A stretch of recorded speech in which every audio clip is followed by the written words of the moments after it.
কানপুরের শিবরাজপুরের এক গ্রামে একটি পরিবারের সদস্যরা 14 ডিসেম্বর 2024 সকালবেলা তাদের 17 বছর বয়সী নাবালিকা মেয়ের দেহ প্রায় নগ্ন অবস্থায় বিছানার ওপর পড়ে থাকতে দেখে। পরিবারের লোকজন তার আগের দিন অর্থাৎ 13 ডিসেম্বর একটা বিয়ের অনুষ্ঠানে যোগ দিতে গিয়েছিল। সকাল প্রায় 8:30 নাগাদ তারা সেই অনুষ্ঠান বাড়ি থেকে ফিরে এসেছিল। যখন পুরো পরিবার সেই বিয়ের অনুষ্ঠানে গিয়েছিল, মেয়েটি তখন বাড়িতে একাই ছিল।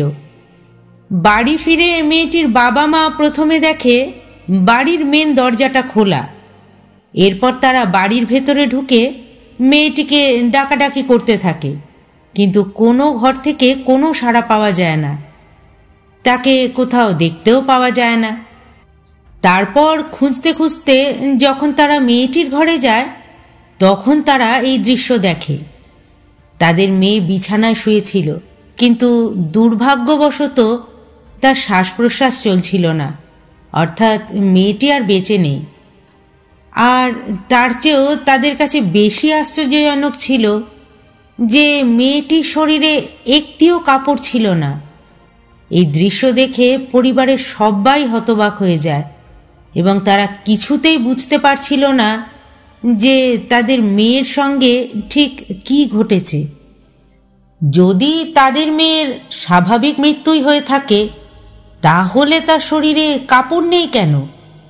তবে তারা এটা পরিষ্কার বুঝতে পারে যে তাদের মেয়ের সাথে কিছু তো একটা অন্যায় হয়েইছে, কিন্তু সেটা কি তার ইচ্ছার বিরুদ্ধেই হয়েছিল? চলুন, আসলে কি ঘটেছিল সেটাই এবার আপনাদের জানাই। নমস্কার বন্ধুরা, আমি শ্রী। আমার এই গল্পের আসরে আপনাদের সবাইকে স্বাগত জানাচ্ছি। আজ আমি আপনাদের যে ঘটনাটি জানাবো সেটি শেষ পর্যন্ত শোনার জন্য সকলকে অনুরোধ করলাম।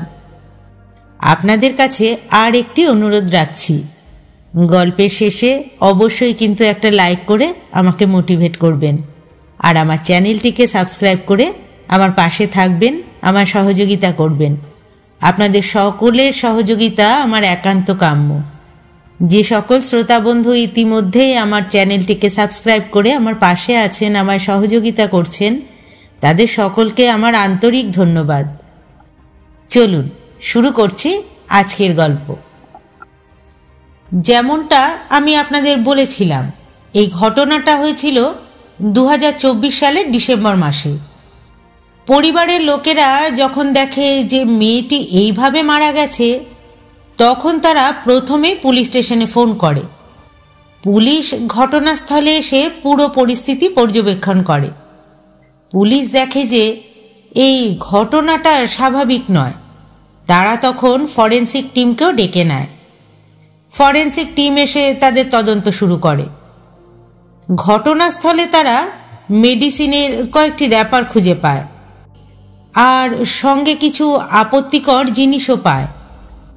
ফরেন্সিক টিম যে ট্যাবলেটের র্যাপারগুলো পেয়েছিল, সেগুলো ছিল যৌনবর্ধক ওষুধ, যা ছেলেরা তাদের ঘনিষ্ঠ মুহূর্তে বেড পারফরমেন্স বাড়ানোর জন্য বা দীর্ঘস্থায়ী করার জন্য ব্যবহার করে। এটি দেখার পর পুলিশ এবং তদন্তকারীদের কাছে ঘটনাটি ধীরে ধীরে পরিষ্কার হতে থাকে। পুলিশ তদন্তের সময় দেখে যে মেয়েটির দেহের কাছেই প্রোটেকশনের উপকরণও পড়ে রয়েছে। ব্যাপারটি ক্রমশই তাদের কাছে স্পষ্ট হতে থাকে। মেয়েটির মৃতদেহ পোস্টমর্টমের জন্য পাঠিয়ে দেওয়া হয়। রিপোর্টে জানা যায় যে মেয়েটির সঙ্গে কিন্তু কোনো ধরনের জবরদস্তি করা হয়নি, অর্থাৎ ঘটনাটি মেয়েটির সম্মতির সঙ্গেই ঘটেছিল বলে পুলিশের ধারণা হয়। এই তথ্য তারা পরিবারকেও জানায়। তবে পরিবার জানতে চায় যে আসল ঘটনা কী ছিল এবং কিভাবে তাদের মেয়ের মৃত্যু হলো, আর এই সবের জন্য দায়ী কে। এই সব প্রশ্নের উত্তর খুঁজতে পুলিশ যথেষ্ট গুরুত্বের সঙ্গে তদন্ত করছিল। যেহেতু এটা একটা ছোট্ট গ্রাম ছিল, সেজন্য সেখানে তো সিসিটিভি থাকা প্রায় অসম্ভব। তাই পুলিশের কাছে একমাত্র ভরসা ছিল মেয়েটির ফোনের কল রেকর্ড। পুলিশ মেয়েটির ফোনের কল রেকর্ড পরীক্ষা করে এবং সেখানে তারা একটা ছেলের সন্ধান পায়। সেই ছেলেটির সঙ্গে মেয়েটির ঘন ঘন কথা হতো। ছেলেটির নাম ছিল কুলদীপ কুমার ওরফে শোভিত। এই কুলদীপ কুমারের ওপরই পুলিশের সন্দেহ গিয়ে পড়ে। পুলিশ তাকে খুঁজে বের করে এবং গ্রেপ্তার করে। কিন্তু গ্রেপ্তার হতেই ছেলেটি কিন্তু ভেঙে পড়ে এবং কাঁদতে কাঁদতে বলে, আমি কিছু করিনি, আমি নির্দোষ, এই ঘটনার বিষয়ে আমি কিচ্ছু জানি না। তবে পুলিশ নিশ্চিত ছিল যে এই ছেলেটির সঙ্গে মেয়েটির তো কোনো সম্পর্ক ছিলই এবং যা কিছু ঘটেছিল তাতে সে কোনো না কোনোভাবে জড়িত। এরপর ছেলেটিকে পুলিশের দীর্ঘ জিজ্ঞাসাবাদ আর পোস্টমর্টেম রিপোর্টের ওপর ভিত্তি করে যে সত্যটা উদ্ঘাটিত হলো তা অত্যন্ত চমকপ্রদ ছিল। এরপর ছেলেটি পুলিশের কাছে তার সব দোষ স্বীকার করে নেয়। ছেলেটি জানায় মেয়েটির সঙ্গে তার আগে থেকেই প্রেমের সম্পর্ক ছিল। 13ই ডিসেম্বর 2024 তারিখ, মানে ঘটনার আগের দিন, মেয়েটির পুরো পরিবার একটা বিয়ের অনুষ্ঠানে যাচ্ছিল। মেয়েটি ইচ্ছে করে সেখানে যেতে চায়নি এবং বিভিন্ন অজুহাত দেখিয়ে পরিবারকে সে রাজি করিয়ে নেয়। আর মেয়েটির বাড়ির লোকেরাও ভেবেছিল যে একটা তো রাতের ব্যাপার, পরদিন সকালেই তো তারা আবার ফিরে আসছে। পরিবারের সবাই 13ই ডিসেম্বর সন্ধ্যায় বাড়ি থেকে বেরিয়ে যায় এবং 14ই ডিসেম্বর ভোরবেলা ফিরে আসার পরিকল্পনা করে। মেয়েটি বাড়িতে থেকেই যায় এবং সেই সুযোগে তার প্রেমিক শোভিতকে সে বাড়িতে ডেকে নেয়। শোভিতের কাছেও এরকম অভিজ্ঞতা আগে ছিল না, তাই সে তার বন্ধুর সাথে ব্যাপারে আলোচনা করে। সে জানতে চায় তার প্রেমিকা তাকে রাতভর বাড়িতে থাকতে বলেছে, এক্ষেত্রে তার কি করা উচিত এবং কি বিষয়গুলোর খেয়াল রাখা উচিত। শোভিতের বন্ধু তখন তাকে একটা পরামর্শ দেয় যে শোভিতের প্রোটেকশন নেওয়া খুবই জরুরি, তা না হলে কোনো সমস্যা হতে পারে এবং শোভিত সমস্যায় জড়িয়ে পড়তে পারে। আর দ্বিতীয়ত, সে তাকে কিছু ট্যাবলেটের কথা বলে যা শোভিতকে সাহায্য করতে পারে, বিশেষ করে যদি এটা তার প্রথমবারের অভিজ্ঞতা হয়। তবে শোভিত বা তার বন্ধুর কারুরই এই ট্যাবলেটগুলোর নাম বা সেগুলো সম্পর্কে কোনো বিস্তারিত তথ্য জানা ছিল না। তখন শোভিতের বন্ধু তাকে বলে যে শোভিতকেই এই ব্যাপারে খোঁজ খবর নিয়ে সেটা খুঁজে বের করতে হবে। তারপর শোভিত নিজেই ট্যাবলেটগুলো সম্পর্কে খোঁজ করে এবং সন্ধ্যার মধ্যেই সে এই ট্যাবলেট আর প্রোটেকশন দুটোই সংগ্রহ করে। তারপর তার প্রেমিকার বাড়িতে চলে যায়। ওই মেয়েটির বাড়িতে পৌঁছানোর পর কিছুক্ষণ তাদের মধ্যে স্বাভাবিক কথাবার্তা হয়। মেয়েটি তখন বাড়িতে একাই ছিল।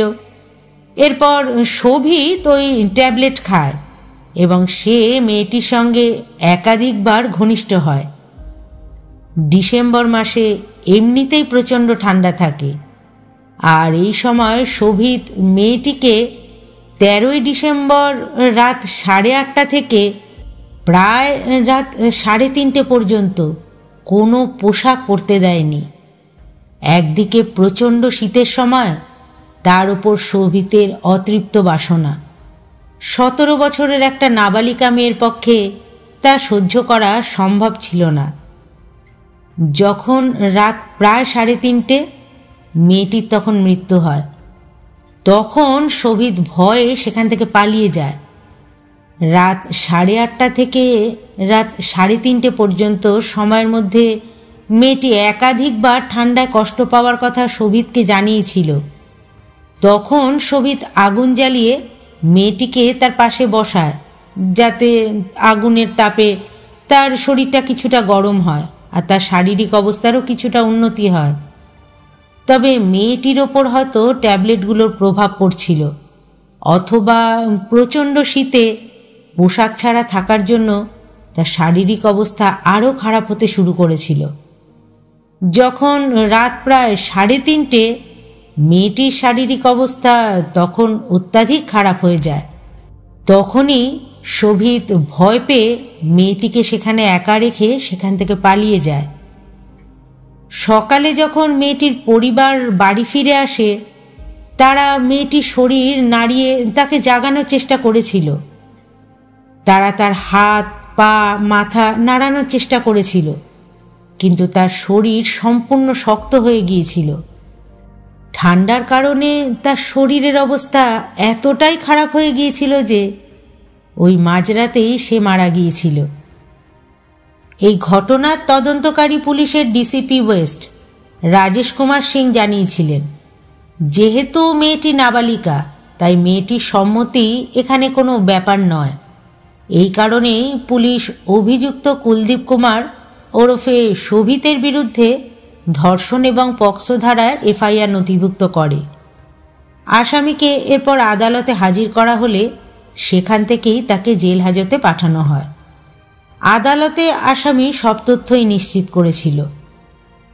তবে নিশ্চিতভাবে বলা যায় না যে ছেলেটি পুলিশ স্টেশনে যা যা বলেছে তার পুরোটাই সত্য ছিল নাকি গল্প যা সে নিজেই তৈরি করেছিল। যাই হোক, পুলিশ যা তদন্ত করেছে এবং পোস্টমর্টেম রিপোর্ট যা বলেছে তার ভিত্তিতেই জানা যায় যে এই ঘটনাগুলো মেয়েটির সঙ্গে ঘটেছিল। এছাড়া তার সাথে কোনো জবরদস্তি করা হয়নি। তাহলে কি ওই মেয়েটি, যার জীবনটাই অকালে চলে গেল, কোনোভাবে নিজেও তার এই অবস্থার জন্য দায়ী ছিল, নাকি পুরো দোষ ছেলেটির ওপরেই দেওয়া উচিত? আপনাদের কি মত? কমেন্ট করে অবশ্যই কিন্তু আমাকে জানাবেন। হয়তো এই কারণেই বলা হয় আমাদের দেশে সেক্স এডুকেশন, এই ধরনের শিক্ষায় গুরুত্ব দেওয়া উচিত। আমরা অনেক সময় মনে করি ছোটদের এসব বিষয়ে এখনই কিছু জানানো উচিত নয়, কিন্তু না জানালে তারা প্রায়ই এমন ভুল করে বসে যার মূল্য তাদের জীবনের বিনিময়ে দিতে হয়। আজকের মতো এখানেই শেষ করছি। কথা হবে পরের ভিডিওয়। ধন্যবাদ।